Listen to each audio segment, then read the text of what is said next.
Dialysis సేవలను రోగులు సద్వినియోగం చేసుకోవాలని రిమ్స్ డైరెక్టర్ జయసింగ్ రాథోడ్ అన్నారు. ఆదిలాబాద్ జిల్లా కేంద్రంలోని రిమ్స్ ఆసుపత్రిలో డయాలసిస్ కేంద్రానికి అండగా అదనంగా సరఫరా అయిన 4 యంత్రాలను వైద్య అధికారులు సిబ్బందితో కలిసి డైరెక్టర్ సోమవారం ప్రారంభించారు. వీటితో కలిపి మొత్తం 15 యంత్రాంగాలు అందుబాటులోకి వచ్చాయి. ఇక డయాలసిస్ బాధితులు ఈ సేవలను సద్వినియోగం చేసుకోవాలని డైరెక్టర్ సూచించారు. ఈ కార్యక్రమంలో రిమ్స్ సూపరింటెండెంట్ డాక్టర్ అశోక్తో పాటు వైద్య అధికారులు, విభాగ సిబ్బంది కూడా పాల్గొన్నారు.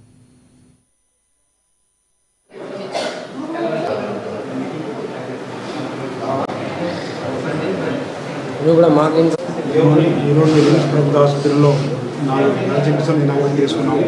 ఆల్రెడీ మనకు 11 మిషన్స్ ఉన్నాయి. సో అవి సరిపోవట్లేదు. అంటే పేషెంట్ దాఖలు ఎక్కువ ఉంది, ఓవర్లోడ్ ఎక్కువ ఉంది కనుక అప్పుడప్పుడు విఐపి కేసు కావచ్చు, మరసా కేసు కావచ్చు, ఎవరైతే ఆరోగ్యకి వెళ్ళి ఆ మిషన్లు ఖచ్చితంగా ఆరోగ్య అప్లోడ్ చేయాలి. దీనికైతే అవసరం లేదు. 4 మిషన్లు స్టార్ట్ చేస్తున్నాం కనుక కొన్నిసార్లు ఎమర్జెన్సీ డయాలసిస్ చేయాల్సి వస్తుంది.